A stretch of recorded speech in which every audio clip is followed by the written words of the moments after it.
J'écoute comme tous les dimanches l'émission de Alain Waknin et d'autres émissions d'ailleurs sur France Culture consacrées à la franc-maçonnerie, au protestantisme, etc.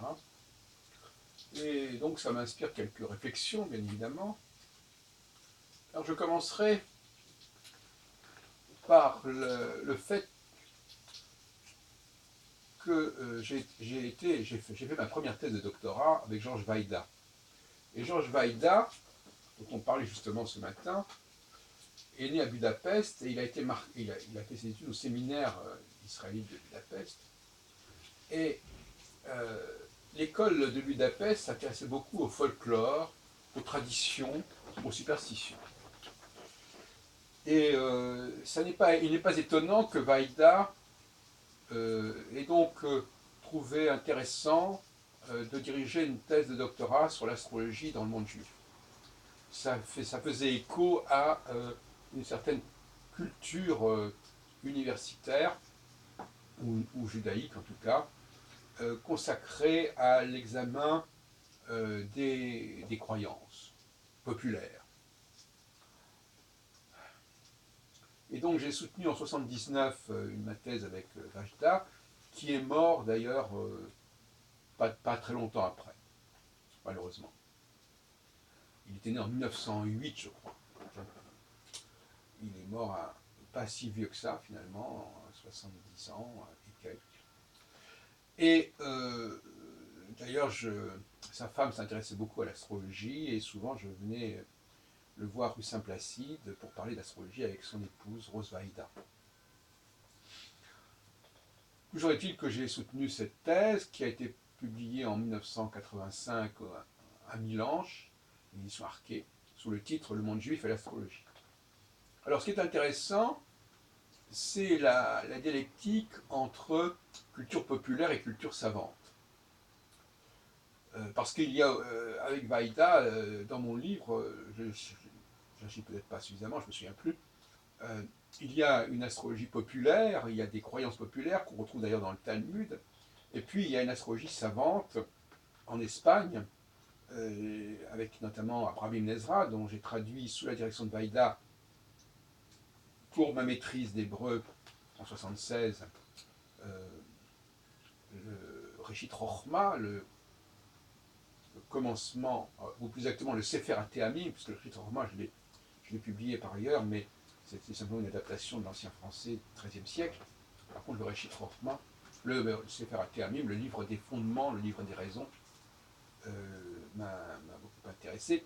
Et d'ailleurs, j'ai publié dans la revue des études juives en 92 une étude sur des manuscrits liés à cet ouvrage.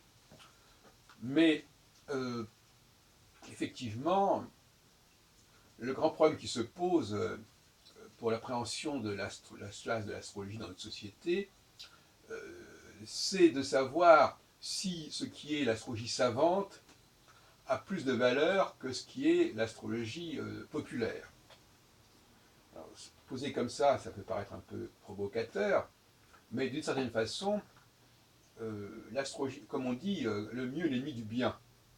Et donc l'astrologie savante, qui est celle aujourd'hui, par exemple, des astrologues qui font des calculs, qui utilisent l'informatique pour savoir exactement dresser le thème natal, tout ça a l'air très savant, alors que l'astrologie populaire, c'est une astrologie beaucoup plus générale, qu'on trouve dans les almanachs, où on a des règles assez globales, qui ne sont pas individuelles.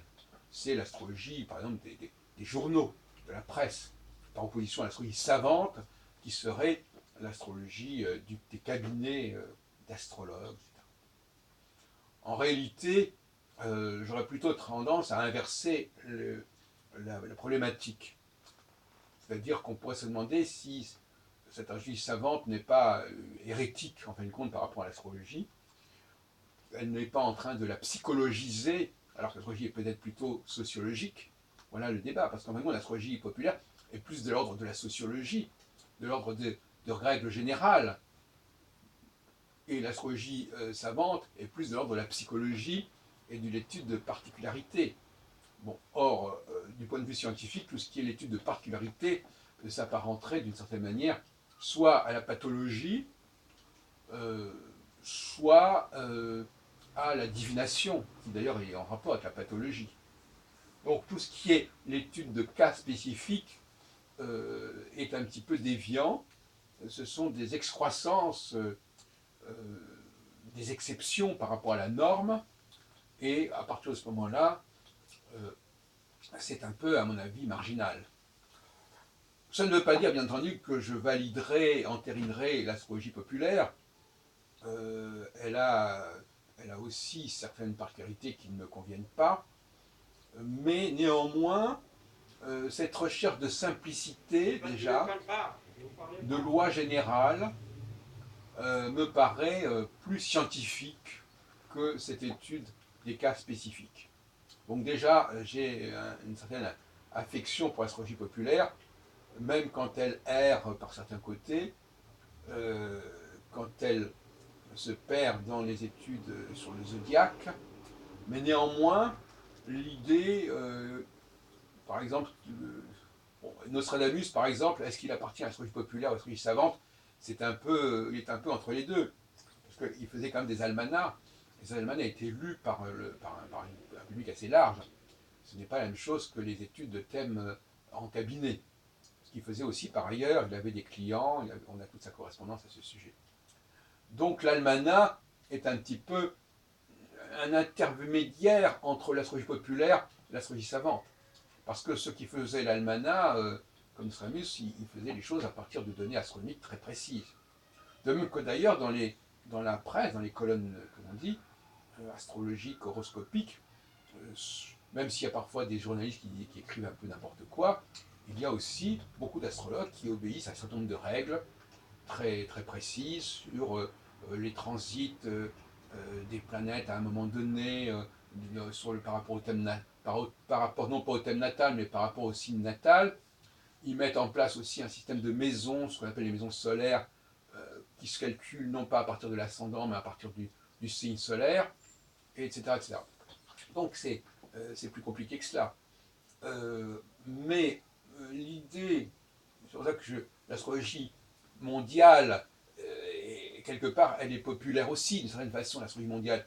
Celle qui nous parle des grands cycles, qui nous parle des grands événements, qui donne une toile de fond, alors que l'astrologie individuelle, elle considère au contraire que l'astrologie étudie les individus et que la toile de fond n'est pas forcément astrologique. Il y a une espèce de renversement épistémologique de savoir si l'astrologie nous parle de l'environnement et non pas de l'individu, ou nous parle de l'individu et pas de l'environnement, ou des deux parfois.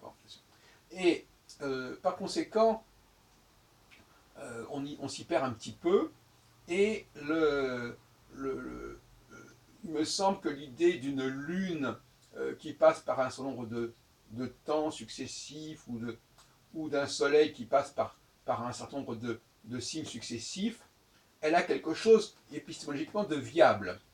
Voyez-vous, on peut discuter parce qu'à ce moment-là, le soleil n'est pas considéré comme un facteur ayant une signification particulière. Le soleil est à ce moment-là considéré uniquement, à la différence des astrologues qui considèrent le soleil comme ayant telle et telle signification. Là, le soleil entrant dans un signe, il pointe le signe. Il ne donne pas une dimension solaire au signe. Ou la lune aussi, c'est pareil. Ce sont des luminaires qui pointent au cours de leur passage à travers le zodiaque, ils pointent tel signe zodiacal, puis tel autre, mais on n'est pas dans une problématique de signification. Alors que après, quand on passe à Mars, Jupiter, Saturne, il y a la signification de la planète, du dieu, etc. Donc là aussi, il y a un clivage important entre d'un côté une astrologie solilunaire qui serait quand même populaire, et une astrologie des planètes, donc des 5 planètes traditionnelles jusqu'à la découverte d'Uranus, qui sont Mercure, Vénus, Mars, Jupiter et Saturne.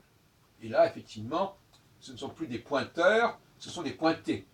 C'est-à-dire qu'en fin de compte, ce sont des signifiés et non pas des signifiants. Enfin bref, on peut discuter là-dessus.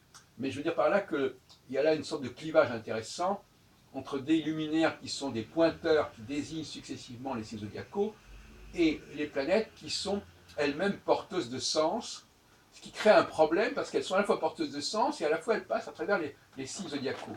Donc il y a une sorte de, quelque chose qui n'est pas clair non plus à ce niveau-là, où il y a une confusion comme si en fin de compte on utilisait deux grilles de lecture qui ont à peu près la même signification. D'ailleurs, entre parenthèses, vous savez que les planètes sont les maîtres des signes, il y a par le phénomène des maîtrises, des domiciles, des exaltations, et par conséquent, elles sont du même ordre symbolique quelque part. C'est la symbolique planétaro-zodiacale qui fait un tout, et en fin de compte, elles ne sont pas des pointeurs. Les véritables pointeurs, c'est un facteur qui circule à travers cet ensemble de symboles. Alors on ne peut pas à la fois, pour les planètes, leur donner une fonction de mouvement et à la fois une fonction de symbolique. Il y a une sorte d'embrouille là, quelque part, qui est intéressante. Alors voilà, je vais terminer ma petite causerie à ce sujet pour montrer que la notion de astrologie populaire, astrologie savante, elle a des lignes extrêmement complexes à déterminer.